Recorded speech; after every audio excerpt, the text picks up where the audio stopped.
The annals of World War II are etched with stories of unimaginable horror and destruction. Among the most widely recognized events are the atomic bombings of Hiroshima and Nagasaki, cataclysmic strikes that brought an end to the war in the Pacific. Yet hidden in the shadows of these nuclear events lies a single night of conventional warfare that, by many metrics, was even more devastating. This is the story of Operation Meetinghouse, the firebombing of Tokyo on March 9, 1945, a forgotten apocalypse that claimed more lives than the atomic blast on Hiroshima. By early 1945, the war in Europe was drawing to a close, but the Pacific theater remained a brutal, protracted struggle. American forces were island-hopping their way towards Japan, facing fanatical resistance. Strategic bombing campaigns against Japanese industrial centers had been underway for some time, but with limited success. High-altitude precision bombing from B-29 Superfortresses proved ineffective against Japan's dispersed cottage industry manufacturing and its densely packed wooden cities, which often combined homes and workshops. Enter Major General Curtis LeMay. A man known for his ruthlessness and pragmatic approach to warfare, LeMay took command of the Etsuwan Bomber Command in January 1945. He recognized the limitations of the current bombing strategy and devised a radical, audacious, and ultimately brutal new plan. He ordered his B-29s, stripped of their defensive armament, to carry more bombs and fly at much lower altitudes, increasing accuracy and reducing fuel consumption. Crucially, he shifted from high-explosive bombs to incendiaries, specifically the M69 cluster bomb, a hexagonal tube filled with napalm gel. His target? Tokyo. The night of March 9, 1945 was clear and windy, perfect conditions for a firestorm. Over 300 B-29 Superfortresses took off from the Marianas Islands, laden with thousands of tons of M69 incendiary bombs. Their mission? To incinerate a significant portion of Tokyo, a city built predominantly from wood and paper, a tinderbox awaiting a spark. The strategy was simple, yet terrifyingly effective. An initial wave of Pathfinder planes would drop M47 bombs to create a gigantic flaming X to mark the target area. The subsequent waves would then systematically carpet bomb the area within that X, ensuring total saturation. The attack began just after midnight. The B-29s, flying at altitudes as low as 5,000 feet, met little resistance. Japanese air defenses were caught off guard by the low-level approach and were largely ineffective. The incendiaries rained down, turning entire city blocks into raging infernos.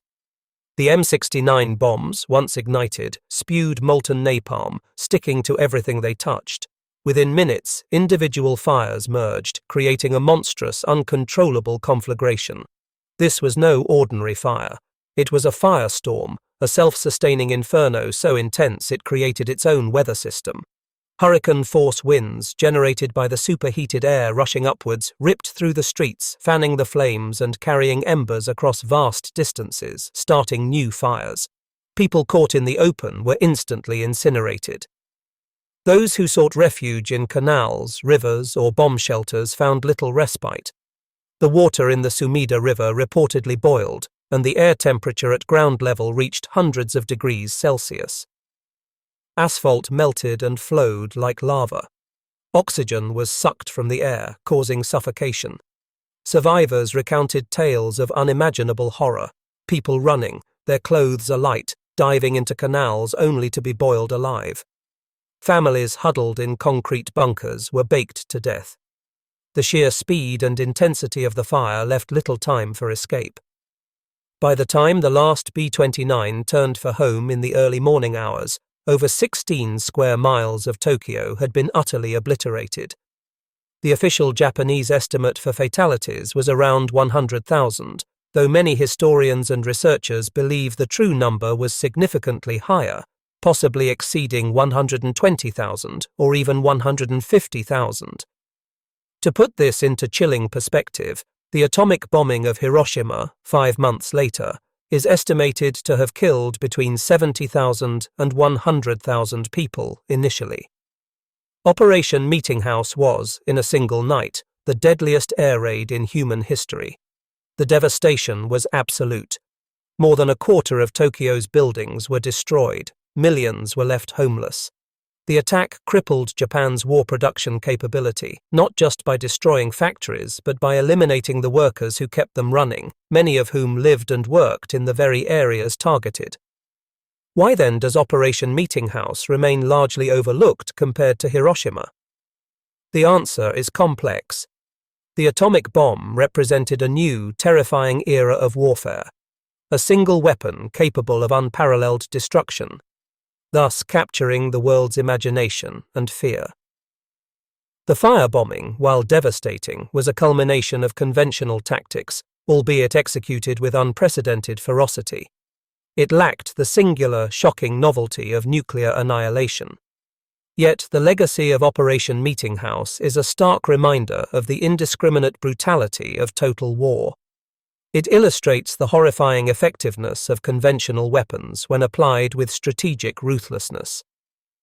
The night of March 9, 1945, was a human tragedy of immense proportions, a chapter in history that demands remembrance, not merely as a statistic, but as a profound testament to the ultimate costs of conflict. The inferno that consumed Tokyo remains a chilling testament to the deadliest single air raid in history, a conventional attack deadlier than the atomic bomb.